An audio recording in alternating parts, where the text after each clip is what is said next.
I mean, the numbers just speak for themselves. 95 goals, 28 assists. Peter Schmeichel and Anita Jones were at the Allianz Arena this afternoon for us. Here's what they had to say after the match.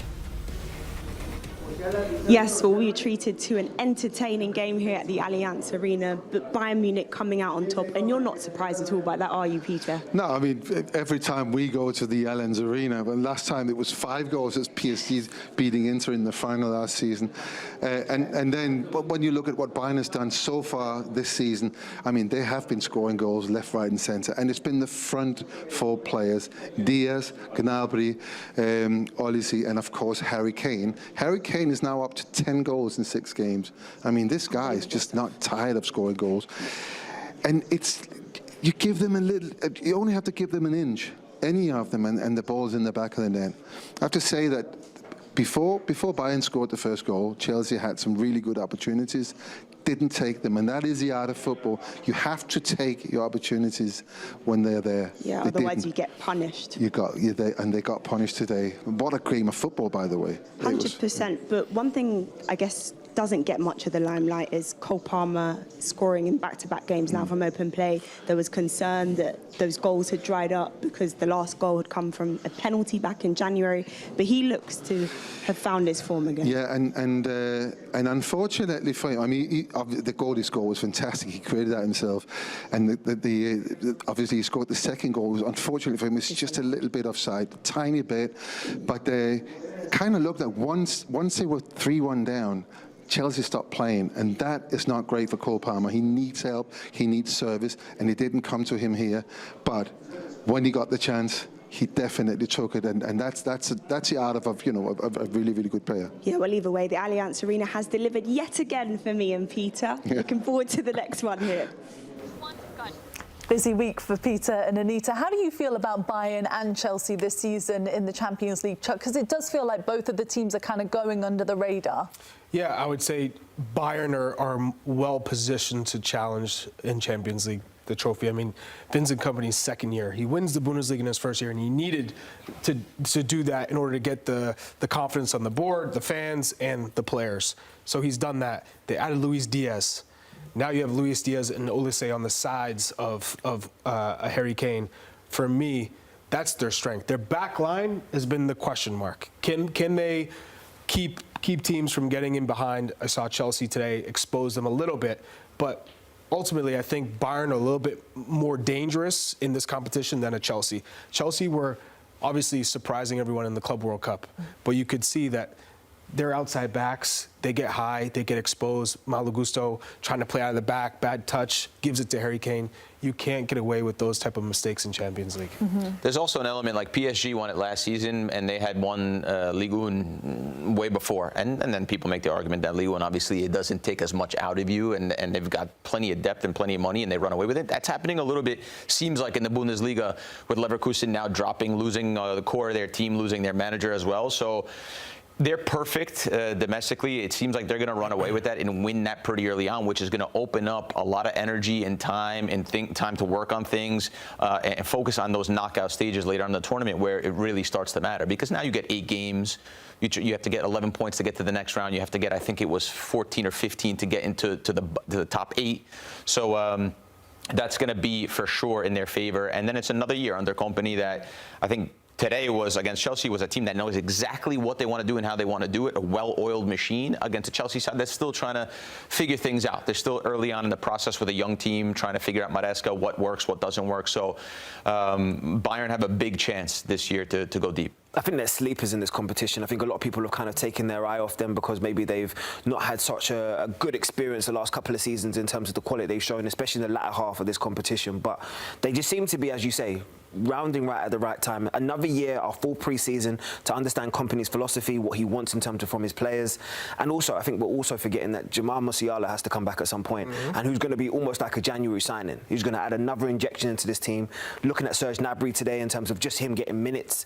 You think about Olise and you spoke about Luis Diaz. There is quality in that final third, and you cannot win a competition like this without quality in the final third. That's the foundation. You need to score goals. They've proven it already. They're not scared of doing that. So they can blitz their team teams domestically, and then when it comes to the continental positions, that's only going to add confidence going forward. Chelsea have improved too, haven't they? Obviously, they won the Conference League last season, and then, like you boys said, in the Club World Cup this summer against PSG, and one of the biggest stars is no doubt Cole Palmer. Here he is after the match.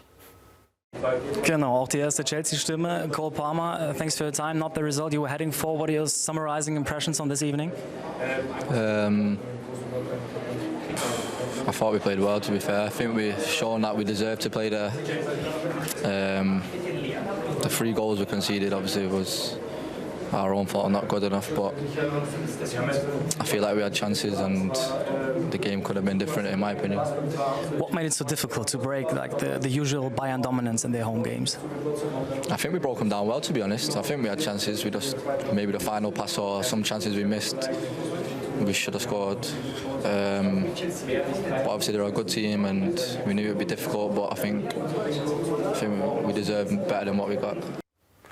You can't not love Cole Palmer. Listen, I'm telling you now, I can see the Caribbean in him every time he talks. As an honorary Caribbean on set, I'm going to tell you now, I see Cole Jermaine Palmer every time he talks, because he's just cool, man. You know what I mean? Just don't push yourself too far.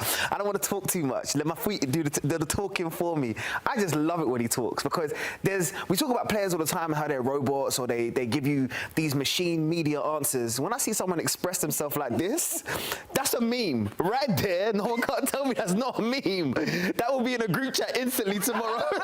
That's a meme. This guy is so fire. I'm such a big fan. From the haircut to the mannerisms. Just chilled, man. You know what I mean? I can see the St. Kitts in him. Just like chill now. He's got like a Friar Tuck lineup. You know? Just so chill, so cool. I show videos of him to my kids, like just videos of him doing like not even football related stuff, and I'm just like, be like him. Like, don't take yourself so seriously. Enjoy the game. He looks like he still enjoys the game, right? Yeah. Like as you become a professional and as you keep going through and get higher level, it becomes more serious, and it's like it's tough every day. There's so many ups and downs. He just looks like he enjoys his football, and he looks like he's a good time to be around, because obviously you're in 6-7 days a week, so you need to have lighthearted guys like him. I love him. I think he's great. He went Notting Hill Carnival in a costume. That's what I'm talking about when I'm talking about Cole Jermaine Palmer. That's real life living. Like, I just love him, man. He's cold. He's cold. That's what he is. He's cold. He's so himself, isn't he? It's refreshing to see. One of the big talking points on the goal that was scored, obviously, by him today in Chelsea was a potential red card. And for more, let's welcome in Christina Unkel, our rules expert. Christina, good to see you. What did you think? Because we had to really slow down this play to see it in the build-up. But was this something that was missed by the VAR? Yeah, real quick, I would probably take that Cole Palmer meme and use it for this as well, too. So in that lead up of this play, right, there is... Let's just be very clear. We are getting the world feed. So what we'll be able to see and what we'll be able to take a look at, as you can see it highlighted right here, is the contact and whether or not this contact happens on the chest right there, or it happens closer up into the neck. That is the world feed that we received, but I can guarantee you the VAR booth has multiple camera angles to see on this. No decision was given back for a direct red card, what looked like a potential strike. So you would imagine that they had some different camera angles to show the location and the place. That, and also at the same time, was this from a fist into the face, or was it kind of more of like an arm swinging into his chest?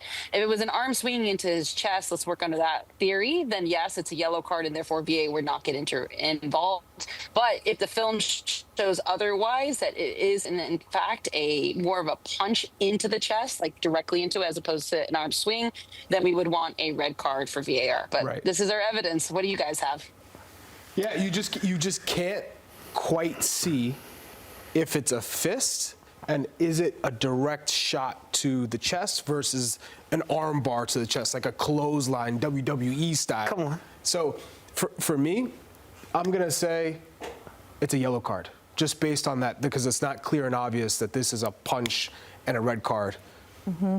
We need Conor McGregor in here to tell us what kind of punch that was, because I'm not well versed in boxing punches or UFC punches. But I will say that for me, if it's up into the neck area, it's a red card, and if it's not, then it's just a yellow card, right? I think that's. But we can't see. So if we can't see, what was given? Nothing.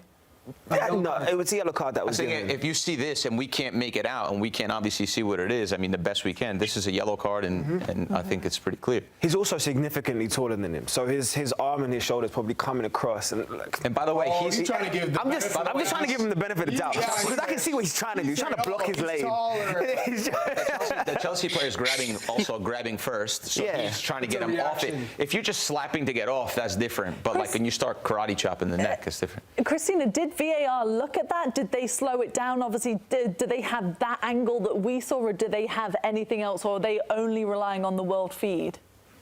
Yeah, so I also know that, I mean, I don't have their particular angles they were looking at, but I can guarantee you that they have more than the world feed. They have over 18 cameras dedicated to this, and I think quite a bit more, could sometimes range to 24. But you definitely have a minimum of 18 cameras. You have your low angle camera at the halfway line, and you have your 18 and your reverse 18 that would have captured. It would have been basically the fourth official camera angle that would have been the best camera angle to capture this. They also have the ability to pinch, zoom in, and take a look. That it's not as granular. It's a little bit more clear. So in the protocol for VAR, yes, this would have automatically been checked because at the time of the possession and the movement moving forward, basically that ball that went to Palmer, that's where you would check in your APP whether or not there's a foul that would negate that goal or not. So this would have been checked, and it would have been checked with more angles.